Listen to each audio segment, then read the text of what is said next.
하고 이르되 주 예수를 믿으라. 그리하면 너와 네 집이 구원을 받으리라 하고. 아멘. 앉으시기 바랍니다. 여러분 예수 믿으세요? 네, 예수 믿으세요. 우리 어제 전도할 때에 이런 말 했죠? 네, 전도할 때 예수 믿으세요. 예수 믿고 구원 받으세요. 이런 말 많이 합니다.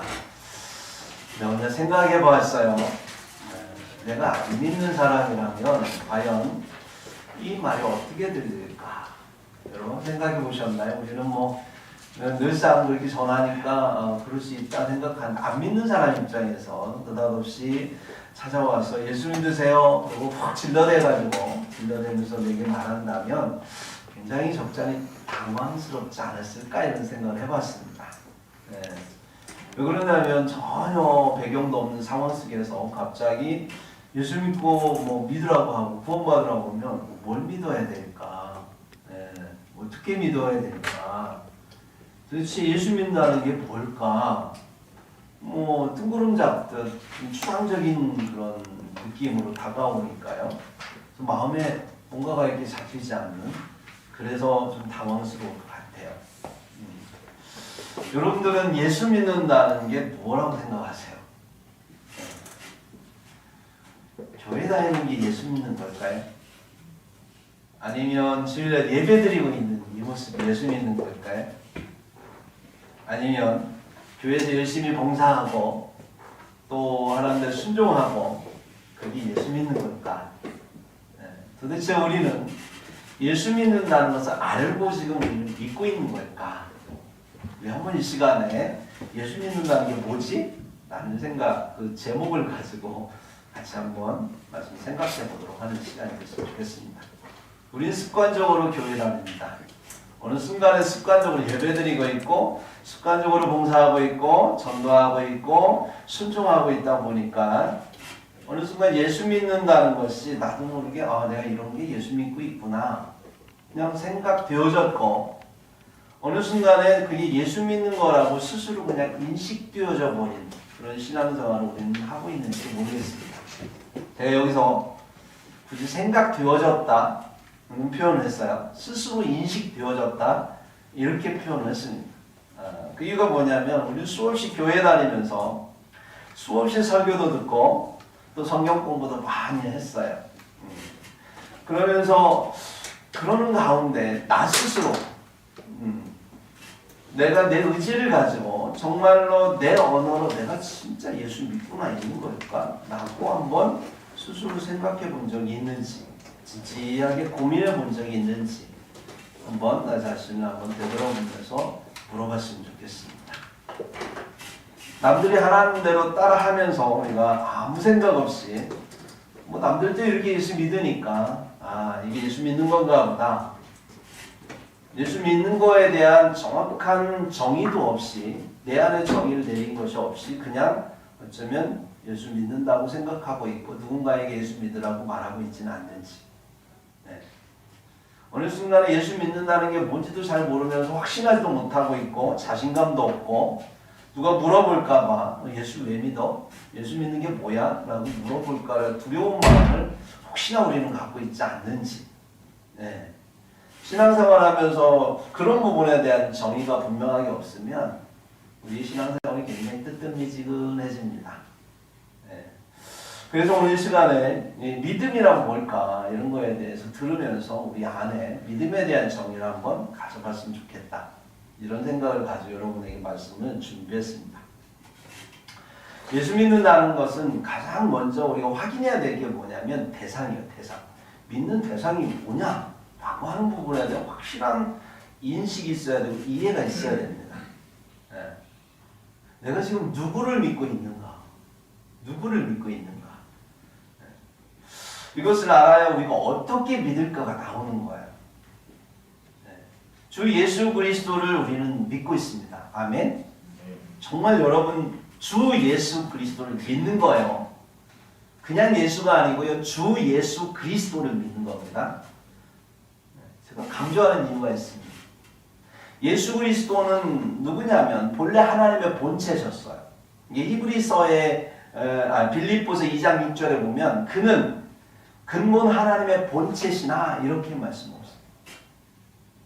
하나님의 본체라는 말은 뭐냐면 예수님의 본질이 말씀이라는 거예요. 그래서 요한복음 1장 1절과 14절에 요한이 이렇게 가장 사랑받던, 예수님은 사랑을 입었던 요한이 예수님의 곁에서 깨달은 게 뭐냐면 이분은 바로 하나님이었구나, 말씀이었구나 깨달아요. 그래서 요한복음 1장 1절에 요한복음을 쓰면서 태초에 말씀이 계시니라, 말씀이 하나님과 함께 계셨으니 이 말씀 곧 하나님이시니라, 이렇게 하면서 말씀을 시작합니다. 그리고 14절에 놀라운 말씀을 해요. 말씀이 육신이 되어 우리 가운데 거하시네, 이렇게 말씀. 누구도 상상할 수 없었던, 물론 요한이 뛰어나는 게 아니라 성령께서 가르쳐 주셨겠지만 누구도 상상할 수 없는 이야기, 말씀이 육신이 되어 우리 가운데 거하셨다. 그분이 바로 예수 그리스도다라고 하는 것을 밝히고 있어요.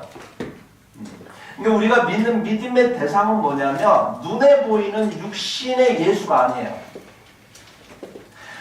그분의 육체 안에 있는 본질인 그 하나님, 말씀인 하나님이 우리의 믿음의 대상인 거예요. 말씀이 믿음의 대상이라고요. 아멘? 예. 왜 제가 그런 말씀드리냐면 우리가 자꾸 예수 믿다 보면 이런 생각 없이 믿다 보면 눈에 띄는 육체적 예수를 믿어요. 거기에 집착해요. 말씀에 관심이 없어요. 눈에 띄는 예수, 육체적인 예수를 믿는 거예요. 그리고 뭐라고 얘기하냐면 나 예수 믿어. 그리고 예수 믿고 구원 받으세요 했으니까 난 구원 받았어. 끝. 예. 뭐가 필요해 이제? 나 예수 믿고 구원 받았어요. 난 믿어요. 다 이루어졌어요. 내 뜻 다 이루어졌어요. 예. 그러니까 더 이상 믿음의 발전을 갖지 않아요. 이게 한국 성도들이 한번 돌아봐야 될 모습이에요. 네. 이런 얄팍한 신앙을 깨기 위해서 주님이 하신 일이 있습니다. 그게 뭐냐면 예수께서 십자가에 자신의 몸을 찢으셨어요. 네. 그래서 우리 마음에 신격화된 예수, 우상화된 예수를 찢어버리는 거야. 내가 알고 있는 육체적 예수 찢으라는 거야. 우상화된 예수 찢으라는 거야. 신격화된 예수 찢으라는 거야. 그분의 본질을 알라는 거예요. 그분의 본질은 말씀이다. 이 십자가의 그 죽음이 여러 가지 의미가 있더라고요. 깊이 보니까 왜 주님은 십자가에 당신의 몸을 찢으셨을까? 그것은 바로 우리가 육체적 예수에 집착하니까. 눈에 보이는 예수, 한정된 예수, 내가 알고 있다고 예수를 다 찢어버리고 말씀이 지청하는 예수, 선지자와 그러한 제사장, 과거에 그런 율법과 선지자가 지시했던 그분, 말씀으로 계셨던 그분이 이 땅에 육신을 입고 오셨던 본래 말씀이신 그분을 알라고, 그분을 믿으라고, 그 말씀을 믿으라고. 그래서 우리에게 오셔서 당신의 몸을 찢으셨어요. 여러분, 우리는 본능적으로 하나님을 신뢰하지 않습니다. 그게 인간의 본능입니다. 왜 그럴까요? 네. 가장 원인은 뭐냐면 하나님에 대해서 우리는 모르기 때문에 그래요. 밖에 있는 분들이 왜 예수 안 믿냐면, 하나님 안 믿냐면, 알면은 안 믿을 수가 없어요. 모르니까 안 믿는 거예요. 모르니까. 한번 생각해 보세요. 태어나서 보니까 이 땅에 우리는 태어났어요. 그죠? 네, 내가 오고 싶어서 하나님이 우리 부모님한테 또 지구상에 내가 태어나서 살아볼래? 물어본 적 없으시죠? 그냥 눈 떠서 보니까 이 땅에 살고 있는 거예요. 그리고 뭐 내가 왜 사는지 아무도 안 가르쳐줘요. 예. 뭐 가르쳐준다고 여기서 얘기하지만 뭐 그게 뭐 믿어지지 않아요. 아무것도 모르는, 내가 왜 사는지, 내가 누군지, 내가 왜 왔는지, 왜 내가 이 고통을 당해야 되는지 아무도 모르는 상태에서 이 땅에 딱 와서 살고 있는 거예요. 그러면서 우리는 정말 고통 중에 살아가죠. 힘들게 하루하루를 정말로 어떤 부분에 있어서는 죽지 못해 사는 삶을 사는 경우도 있죠. 근데 어느 날 갑자기 하나님 찾아오신 거예요. 누구를 통해서? 예수 믿는 사람들 통해서 하나님이 이렇게 말씀하셨다고 전해주는 거예요. 뭐라고 얘기하냐면 내가 널 만들었다는 거예요, 하나님. 그리고 하시는 말씀이 내가 네 하나님이다. 근데 네가 이렇게 힘들게 하는 것은 죄 때문이야. 우리 그렇게 배우잖아요. 선악과 따먹고 죄 때문에 우리가 이렇게 됐다, 죽게 됐다. 너는 그 죄 때문에 죽을 거야. 한 번 죽는 것은 정당한 것이니까 너는 반드시 죽어. 그러니까 예수 믿어. 예수 안 믿으면 심판받고 지옥 갈 거니까 좋은 말 할 때 예수 믿고 돈 받아라. 하나님 만약에 그렇게 우리에게 찾아오셨다면, 우리 입을 통해서 우리가 그렇게 전하고 있다면, 그래서 그 사람들의 안 믿는 사람들에게 하나님이 찾아오셨다고 내 입을 통하여 전하고 있는데 그렇게 전하고 있다면, 여러분 안 믿는 사람이라면 이 말은 어떻게 들릴까요? 제가 안 믿는 사람이라면 그렇게 아마 전했다면 전 도망갈 거야. 예, 무섭잖아요. 그럼 하나님 왜 믿어요? 그죠? 예. 어떤 부분에서 깡패 같아요. 강도 같아 보여요. 어렵게 힘들게 살고 있는데 아무것도 모르고 정말로 내게 주어진 삶을 어떻게든지 살아봐야 될 것 같아 살고 있다면 오셔갖고 위로해 주지는 못할 망정 세상에 위협하잖아요. 너 죽는다. 예수 안 믿으면 죽어. 지옥 간다. 뭐 이러니 그 말을 듣는 나는 얼마나 두렵냐고. 마음이 열리려가는 거 다치겠죠. 네, 그 예수님 우리는 사랑이라고 전하고 있는데 듣는 자는 막 분노로 다가오고 두려움으로 다가오고 혐오로 다가오고 원망스럽고 날 왜 만들었어? 만들었던 왜 이렇게 살게 했어? 원망스럽잖아요. 그 하나님. 밉고 싫고 원수 같아 보이고 분노가 가득 차서 그 어떻게 그런 하나님께 내 마음을 열고 믿고 신뢰할 수 있느냐라고 하는 거예요. 그래서 안 믿는 사람들에게 우리가 복음을 전할 때 잘 전해야 돼요. 하나님은 공포의 하나님, 두려움의 하나님, 강도 같은 하나님, 깡패 같은 하나님으로 전달되어진 게 아니라 정말 사랑의 하나님으로 전해줄 수 있도록 우리가 어떻게 전할까를 고민해야 돼요. 하나님에 대한 믿음이 생기려면 주님은 어떤 일을 하셔야 됩니다. 하나님 우리 손에 죽으셔야 합니다. 그래야 우리가 복수했다는 마음이 생기면서 억울함이 풀려요. 잘 생각해 보세요. 내가 여기 왜 나 보내셨? 내가 주님 아마 안 믿었을 때 제가 주님을 만났다면 저는 이런 질문 못했을 거예요. 왜 나 보냈어요? 내가 뭐 여기 오고 싶다고 그랬나요? 보냈으면 좀 제대로 보내주시든지. 왜 가난한 집에 태어나게 해서 이렇게 힘들게 하셨나요? 마치 어떤 거하고 똑같냐면 어릴 때에 엄마가 어떤 일이 있었는지 모르지만 나를 버리고 떠났어요. 그리고 내가 철이 들고 막 정말 힘들게 살아가고 있는데 그립기도 하지만 하여튼 막 엄마만 생각하면 열받고 뭐 화가 나고 뭐 어떤 이유가 있었겠지만 그래도 그렇지 날 데리고 가야지 날 이 땅에 버려놓고 그리고 어느 날 갑자기 찾아와서 내가 네 엄마다. 그러면 고아 입장에서 처음 만난 엄마한테 무슨 말 하겠어요? 가슴 치면서 얘기하겠죠. 왜 나 버렸어? 왜 나 이렇게 힘들게 했어? 그럴 거 아니에요. 그죠? 그런 것처럼 막 우리가 고아 같은 이 세상에 내가 그냥 살고 있는 그래서 하나님이 찾아오셨다면 저는 그렇게 물을 것 같아요. 왜 날 버렸냐고.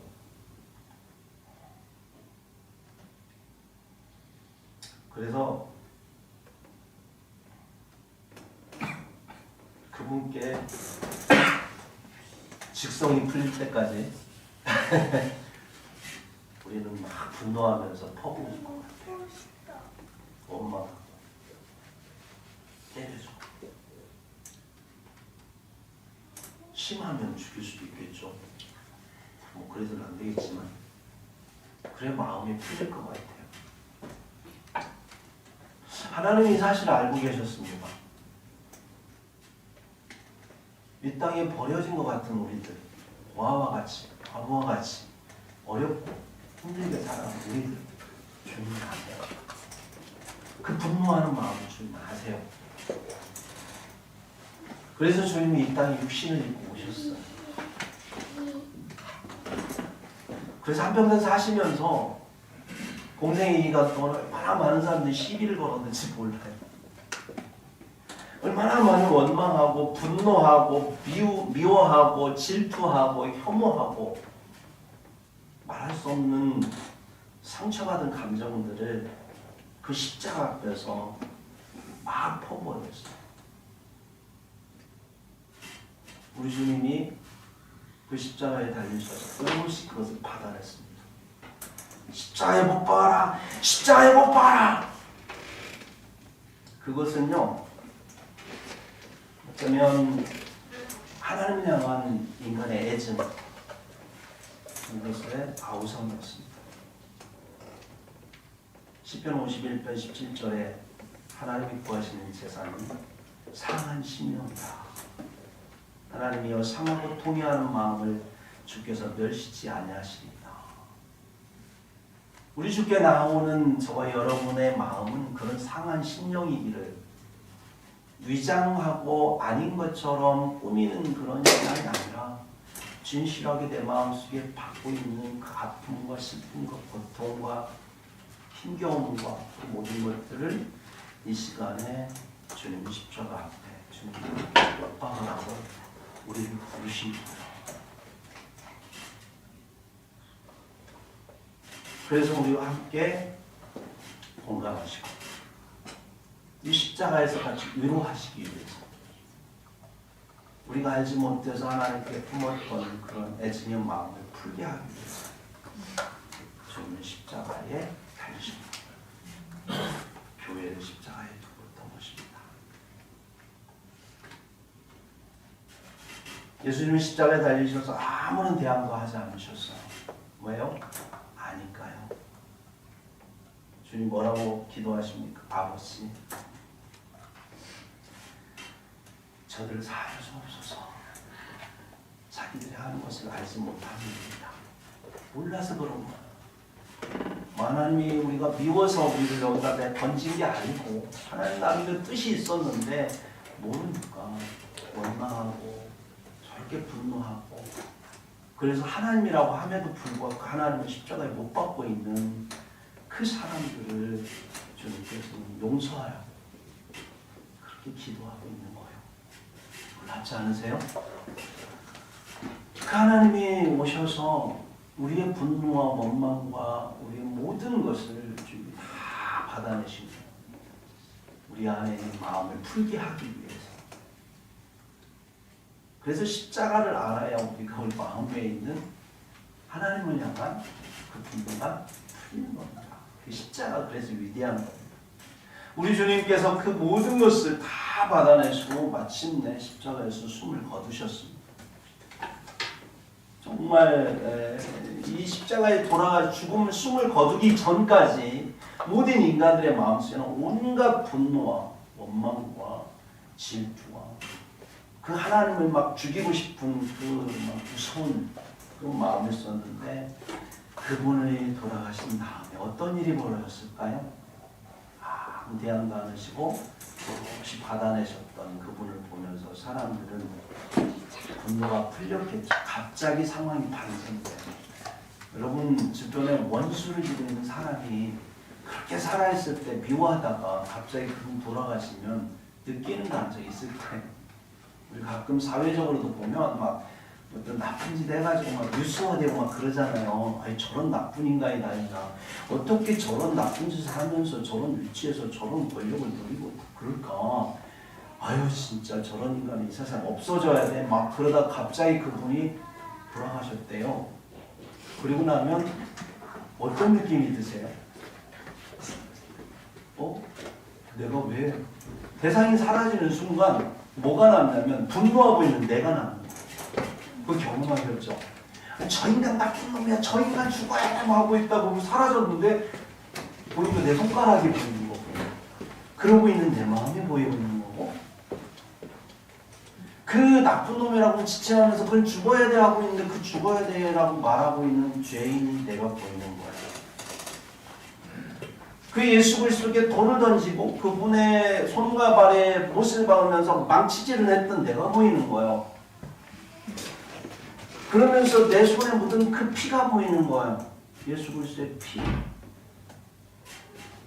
그 전까지 내가 의미 없고 난 하나님을 향해서 원망해도 당연할 것 같고 분노해도 당연했는데 그 예수를 죽이고 나니까 내가 또 하나님께 나쁜 인간이었다는 걸 스스로 하게 됩니다. 내가 지금 뭔 짓 했지? 저렇게 선하시고 의로우신 분을 내가 왜 원망하고 있었지? 내가 왜 죽였을까? 분명히 내가 알고 있던 하나님은 강도 같은 하나님이었고 내가 알고 있던 하나님은 정말 악마 같은 하나님이었는데 근데 그분은 악마도 아니었고 강도도 아니었고 그분은 너무 선하시고 의로우신 정말 인간들을 위해서 저렇게까지 수고하시고 헌신하시고 마지막 죽을 때까지도 나의 모든 것을 그 한마디 원망도 없이 분노함도 없이 받아내셨던 그분 이게 하나님의 진짜 모습이었네라고 하는 사실을 발견하면서 우리는 순간적으로 나는 어리석었구나. 내가 술을 잘 알지 못했구나. 하나님 선하시고 이로우신 분이었는데 내 죄악이 저분을 죽였구나. 내가 죄인이고 내가 괴수롭구나 라고 하는 사실을 알게 되는 거야. 이게 십자가더라고요.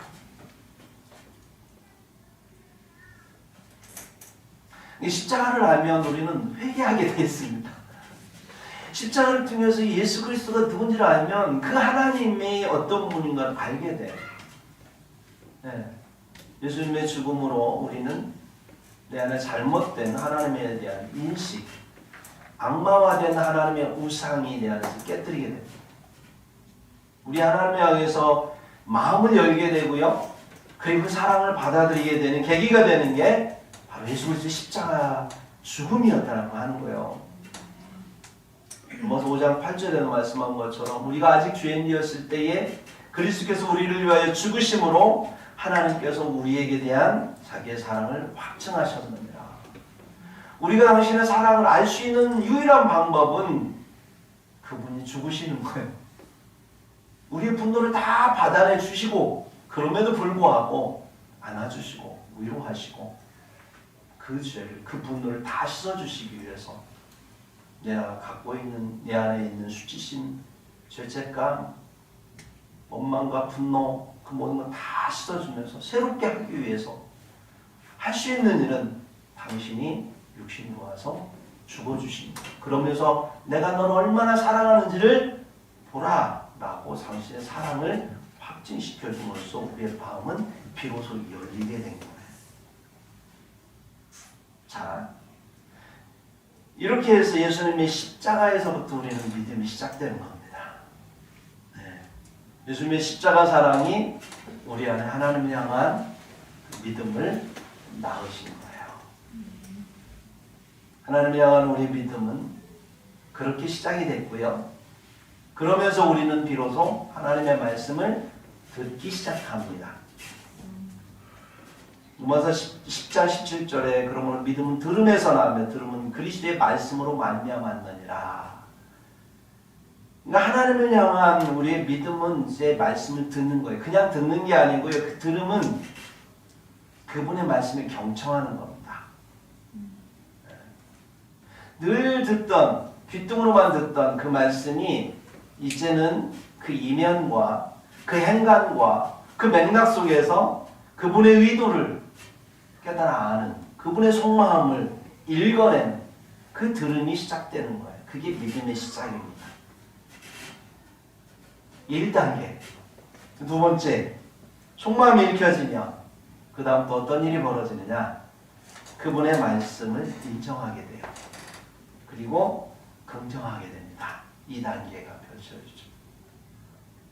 말씀을 읽다 보면 이해가 안 가는 부분도 예수 그리스도의 십자가의 사건을 통해서 하나님의 사랑이 들려지게 되면 인정되게 되면 그 다음 또 어떤 말씀을 해도 그분의 말씀이 긍정으로 받아들여져요. 잘 이해가 안 가도 어떤 뜻이 있으시겠지. 이렇게 하면서 그분의 말씀을 긍정적으로 보게 되는 믿음의 단계에 들어섭니다. 여러분 어디에 믿음의 단계가 있나요? 그 단계는 들어섰죠? 넘어섰죠? 네. 그 말씀을 긍정하게 되면 또 어떤 일이 벌어지느냐? 하나님에 대한 신뢰가 쌓입니다. 그리고 하나님을 의지하게 되는 단계로 믿음이 발전합니다. 내가 보기에 아무리 불가능해 보이는 일이라 할지라도 하나님께서 하신다면 이루리라라는 믿음이 생기게 되면서 신뢰하게 되고 의지하게 돼요. 아브라함이 로마서 4장 19절에 보니까 100세나 되어 자기 몸이 죽은 것 같고 사라의 때가 죽은 것 같음 알고도 믿음이 약해지지 않았다라는 표현이 있습니다. 그러니까 나의 인식, 나의 지식, 나의 경험을 뛰어넘는 믿음이 시작돼요. 그래서 주님에 대한 하나님 말씀하시면 내가 생각할 때 안 되는 것 같고 불가능해 보여도 된다라고 말씀한 네, 아멘. 이런 믿음이 시작되는 거예요. 믿음의 단계. 자, 그래서 우리가 하나님의 죽은 자도 살리시는 하나님, 정말 우리가 생각할 수 없는 창조의 하나님은 경험하게 되면 어떤 일이 생기냐면 우리 안에 부담되는 일. 하나님 가끔 우리에게 부담되는 일도 시킬 수 있어요. 네, 저한테 갑자기 어느 날 갑자기 목회자가 되라고 얼마나 부담스럽든지요. 네, 정말로 너무 부담스럽고 내 인생을 살아가야 되는데 하나님께서 목회자로 가는데 IMF 때 정말 너무 부담스러웠어요. 1년 동안 하나님을 씨름하다가 야곱처럼 한 대 맞고 왔는데 그 부담스러운 일도 받아들이게 됩니다. 믿음으로. 받아들이는 게 믿음이에요. 받아들이는 게 부담스러워도. 동정녀 마리아가 처녀의 몸으로 아기를 갖게 되겠다고 아무리 구세주가 내 몸으로 온다고 하더라도 이거는요 받아들이고 순종하고 인정하는 순간 이거는 설명 불가한 일이기 때문에 그거에 대해서 누가 나에게 돌 던지고 나를 죽인다고 내가 할 말이 없는 거예요.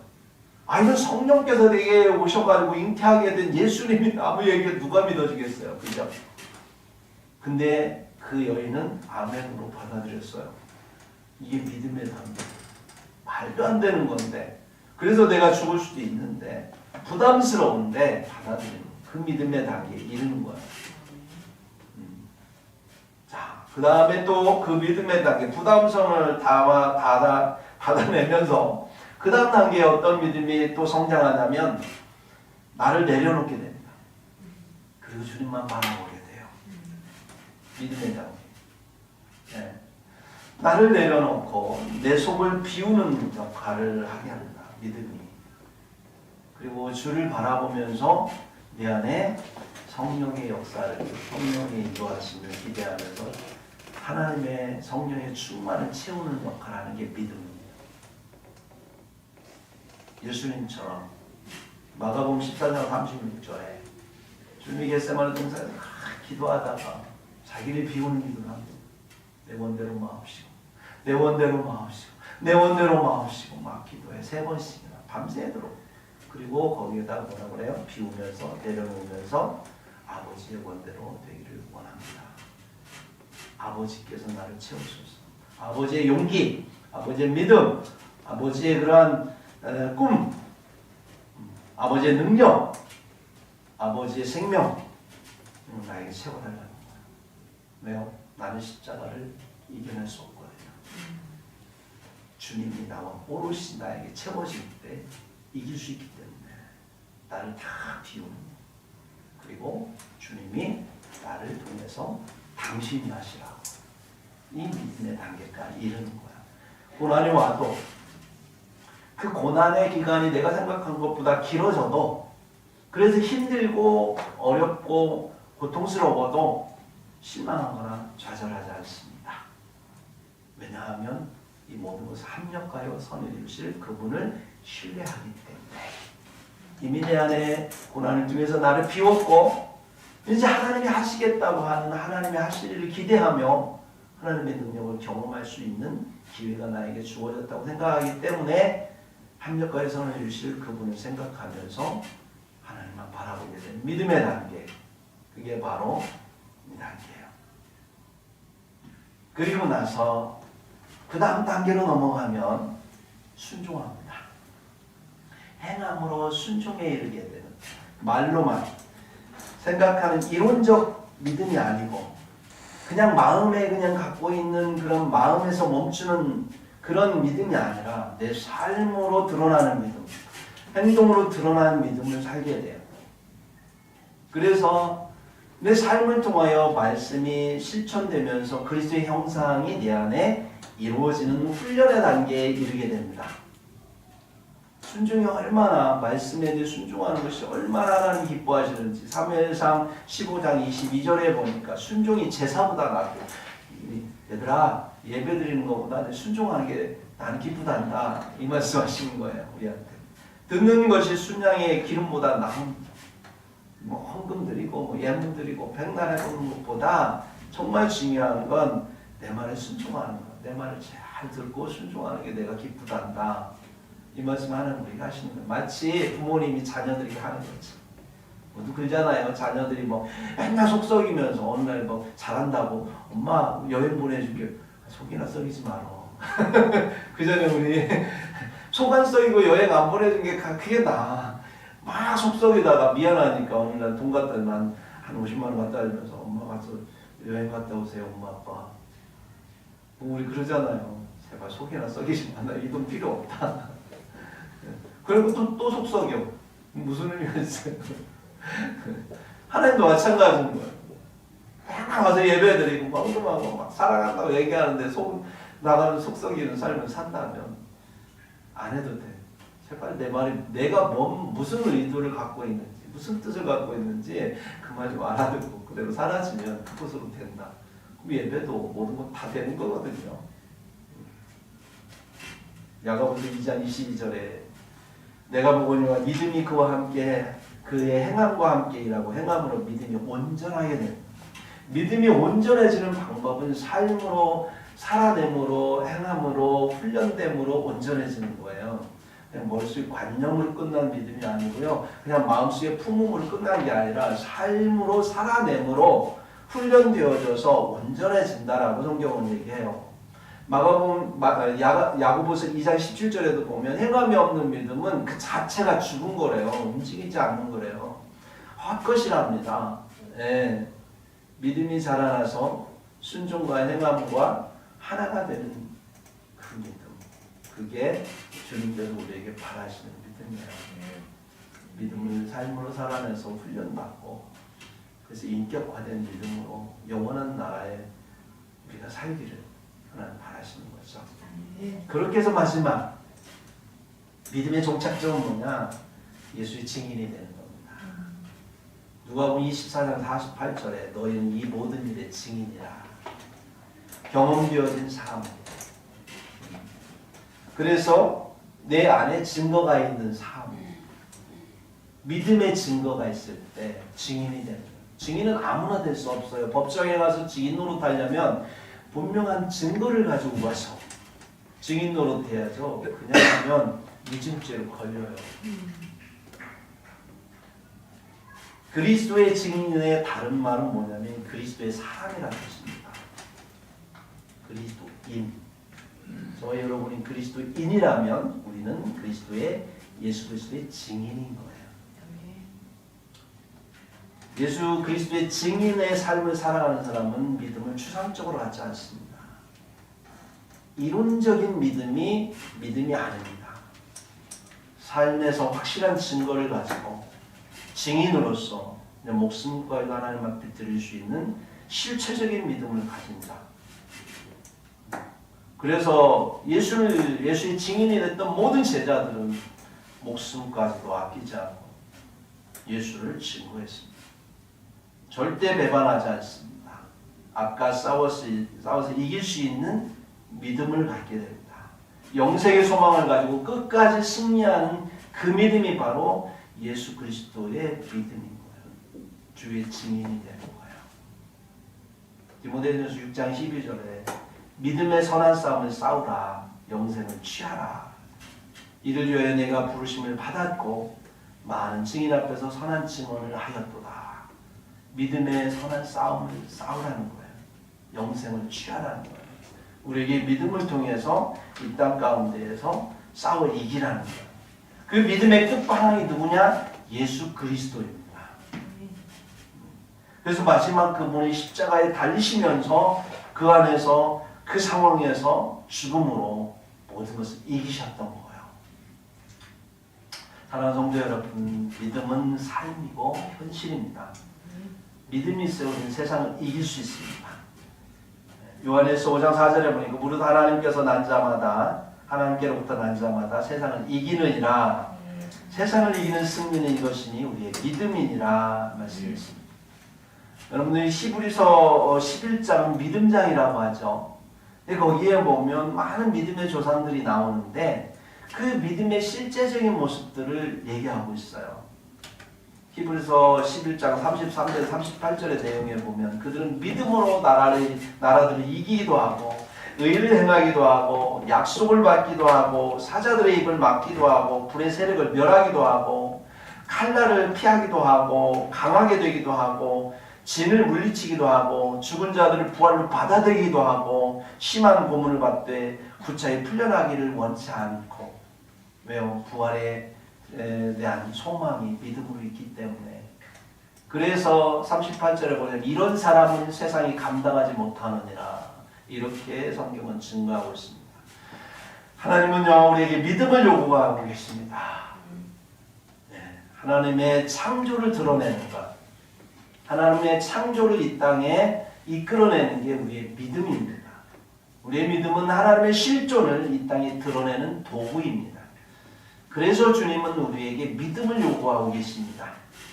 현존하시는 하나님, 그리고 창조하시는 하나님, 여전히 우리 가운데 일하시는 하나님을 우리가 드러내고 맛보아할 수 있는 게 우리의 믿음을 통하여서 일어나는 현상들이기 때문에 주님은 우리에게 믿음을 원하세요.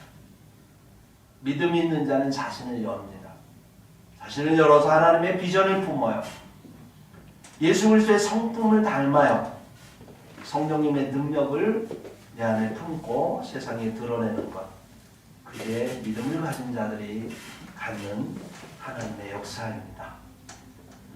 그럼 여러분 하나님 믿으십시다. 히브리서 11장 6절에 보니까 하나님 기뻐하시는 게 있는데 뭐냐면 믿음이 있어야 되는데 그 믿음 어떤 믿음이냐? 하나님께 나아가는 자는 반드시 그가 계신 것을 믿어야 된다. 그게 하나님 기뻐하신대요. 두 번째 또 믿어야 될 게 뭐냐면 그가 자기를 찾는 자들에게 상 주시는 심을 믿어야 된답니다. 얼마나 우리가 긍정적으로 하나님을 바라보고 긍정적으로 인정하고 그분을 긍정적으로 믿음으로 하나님 앞에 참고 인내하면서 당신의 때를 기다려 하나님의 역사를 기대할 때 하나님 일하시길 원하시는지 우리에게 어떻게 믿어야 되느냐? 계신 것.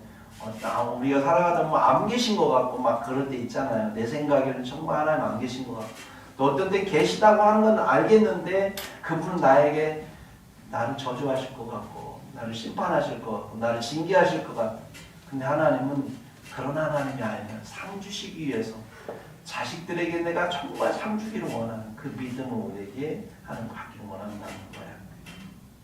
여러분 하나님의 말씀을 들으면서 믿음의 시작은 하나님의 말씀을 경청하는 것에서부터 시작됩니다. 그리고 마지막 믿음의 완성은 예수의 증인이 되는 데서 완성이 됩니다. 믿음은 멈춰있지 않습니다. 자라납니다. 그래서 여러분 믿음의 단계를 한번 스스로 생각해 보세요. 믿음에는 7단계가 있어요. 첫 번째 단계는 경청하는 단계입니다. 두 번째 단계는 인정하고 긍정하는 단계입니다. 세 번째 단계는 신뢰하고 의지하는 단계입니다. 여기까지가 뜰 신앙을 가진 그야말로 어린아이 신앙을 가진 분들의 믿음입니다. 어디에만 관념에만 머물러 있고 여기서 잠깐 마음속에 느껴지는 그 다음 네 번째 믿음은 받아들임과 확신하는 믿음입니다. 다섯 번째는 내려놓음과 바라보는 믿음, 여섯 번째는 순종과 행함의 믿음입니다. 그래서 네 번째 받아들임과 확신, 내려놓음과 바라봄의 믿음은 성소신앙을 가진 분들이 갖는 믿음이에요. 청년의 신앙이라고 할 수 있죠. 의지적인 믿음을 가진 사람들, 마음속에 의지가 있어요. 내려놓고자 하는 의지. 성소신앙을 가진 분이죠. 그리고 여섯 번째 순종과 행함. 믿음, 일곱 번째 예수의 증인이 되는 믿음은 지성소 신앙을 가진 분이에요. 아비 신앙을 가진 분이에요. 이런 분들은 삶으로 실행하는 실행적 믿음을 갖고 있어요. 헌신하는 믿음을 갖고 있어요. 여러분은 어느 믿음, 어느 단계의 믿음에 머물러 있습니다. 우리는 어느 단계의 믿음에서 지금 어디로 단계를 한 단계씩 올라가야 되는지 오늘 생각해 보시기 바랍니다. 우리는 믿는 만큼 살아낼 것입니다. 믿음은 삶을 살아내게 만들고 삶은 알미 될 것이고 알면 사랑이 될 것이고 그 사랑은 그리스도의 성품을 담게 해서 마침내 우리 안에 그리스도의 형상을 낳을 것입니다. 믿음은 그리스도의 형상을 낳는 도구입니다. 그래서 믿음이 위대한 겁니다. 그래서 믿음을 하나님은 우리에게 요구하시는 겁니다. 그래서 믿으면 예수 믿으면 구원받는 거예요. 그 예수 믿고 구원받는다는 그 말 속에 이 모든 것이 포함이 돼 있는 거예요. 알아야 믿죠. 그냥 관념적으로만 믿으니까 내가 도대체 예수를 뭘 믿고 있는지 모르고 믿는 그리스도인들이 세상에 많아요. 그래서 누군가가 왜 믿어요? 어떻게 믿어요? 믿음이 뭐예요? 물어보면 몰라요. 설명을 잘 못해요. 알 듯 말 듯. 우리 삶이 되는 교회 성도 여러분은 정확하게 믿음을 정리하시기 바랍니다. 정리하시고 내 믿음의 단계가 어딘가에 알기로 합니다. 한 번 듣고 잘 모르시겠거든. 저 복도에 제가 정리해놨습니다.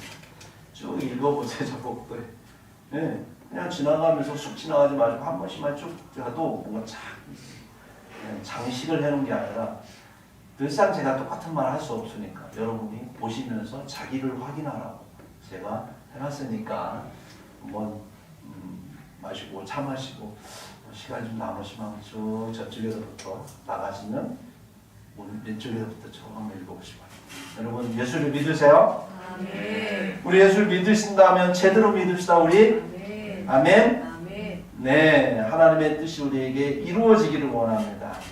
믿음의 정의를 스스로 내려보시고 그 믿음이 어느 단계에 있는지 우리 스스로 점검하시고 하나님이 기뻐하시는 믿음의 증인이 되기를 주 예수 그리스도의 이름으로 축복합니다. 아멘. 아멘. 기도하겠습니다. 하나님 아버지 감사합니다. 아멘. 이 하나님 앞에 믿음으로 나아갑니다.